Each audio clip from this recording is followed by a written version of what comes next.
You know, I'm always struggling with coming in front of you every week and teaching. And one of the things that keeps me coming back is the recognition that I'm not doing it for myself. I'm doing it with the desire and hope that you will gain something from it. There's an idea in Jewish tradition that says that the strengths that we have are not merely from ourselves, but from our family, from our parents, from our community. The humility and recognition that we get from not taking credit to our own ability. It's our own work. It's not only our own work and our own skill, but it's with that skill and with everything that has been given to us that we reach success. In this episode, we'll talk about not taking credit for one's abilities.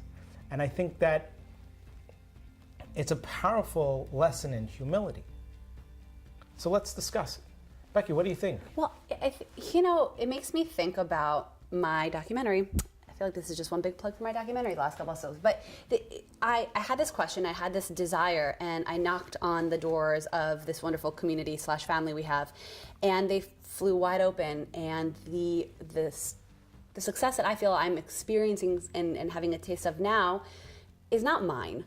And I keep saying that, and as I say that, I'm like, do people believe that I really believe that? Because I could not have done any of this myself. In fact, I don't really feel like I made this movie, that it's like a collective experience. And even just as a Jewish woman learning about this wisdom that's been passed on and kind of carried, I do feel like I'm standing on the shoulders of the greats that came before, that it's not like I'm a pioneer in my own iteration of myself, but so much of it is only because of what has been sustained by others. So I really think that's an important piece, and it makes me, one, not feel like I'm the only one doing it, like I'm not alone.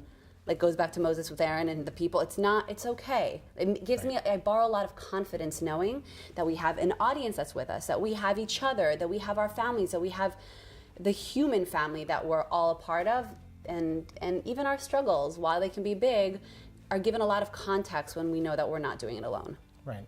You know, I think that one of the things that caught me with your project and sort of drove me to come and support it and to encourage you on that project was that it came from a place of self-discovery. It came from a genuine desire to learn. And yes, you're documenting it and you're filming it and you're doing it, but it's almost like the filming and the documentary is secondary to your personal journey. Yeah. And so I think there's a recognition, there's a humility there that you're not, yes, God willing, you'll get an Oscar and you'll get nominations and it'll be success and it'll be a tremendous teaching tool for the Jewish community.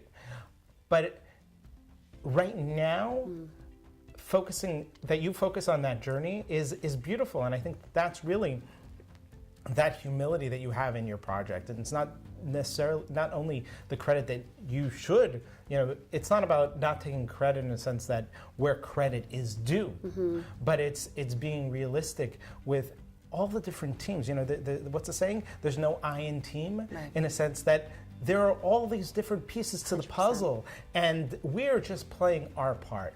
And so it's not about being the false humility, and it's not about thinking, okay, it's like Moses. We go back to Moses again and again and again, and we talk about how, had someone else had the life experience that he had or had different experiences, maybe they would have been a greater leader than him, but he lived to his potential. Yeah. And so, yes, I have who to thank for what I have. I have my family, I have my community, I have the people, and it's through that and being thankful for that I can really achieve and make an impact. And that when you don't have an I in a team, then we can bring all the community. And I think that this is really the part and the purpose of the Smart Talk show. Is the Smart Talk show is to create a community of Jewish millennials, to inspire them to feel connected to the Jewish community, to see a relevancy in their lives to Jewish wisdom, that it's not about me and my wisdom, It's about what do we have as a community and what can we offer to other people to help them in their need. It's not about making them me, it's about making them the best you. Because if it was about me, then I'd want to create me. It's so special also because this makes me think about how as a collective, as a people, that if you don't fulfill your unique potential and the role that you're supposed to play in this life, like it does impact me. So not only am I rooting for you, by rooting for me, I'm rooting for you. By rooting for you, I'm rooting for me. I want you to do you because it helps me also. And I see that in my nuclear family, my immediate family, is that, you know, my mom will go through something difficult, or my sister or my father, and it kind of affects all, like we're like, we must really be connected. And I do feel that responsibility, like now I gotta elevate, and when I do, somehow the next day my mom calls me and goes, I just had this breakthrough, like, or this thing came in, and I get chills, but I'm like, that wasn't me doing it, but like, was that a part of it? Like, that responsibility we feel to affect each other, could there be something a little mystical about how interconnected it all is? I think that there's a lot going on, and there's a lot of providence in everything that happens in our lives. Mm-hmm. And I think that, you know, I'd love to know from the audience, you know, what are some of the things that you're thankful for? What are the things, the people that helped you get to where you are today?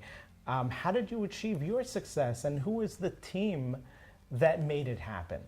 And if it hasn't happened yet and you have this vision, let's say you're an early stages entrepreneur, or like I like to say, artrepreneur, right? It could be in any area. What team do you want to build? What's the vision you have for a team? What does it look like? Is it large? Is it small? What are the different energies around it? Like, are the people, do we have one leader who's like the Moses and the others like the Aaron? Which one are you? So I think all those questions are really fun ones to tinker with as you create this vision, especially as we get into, you know, we're in a new year, Gregorian, right? So it's 2019 has begun, and it's a great time to plant those seeds. So thinking about what is your team going to look like for this year and for this lifetime ahead for you. Be interested to hear back. Awesome. Well, thank you so much. It was a great conversation, and we hope you liked it. Bye, guys.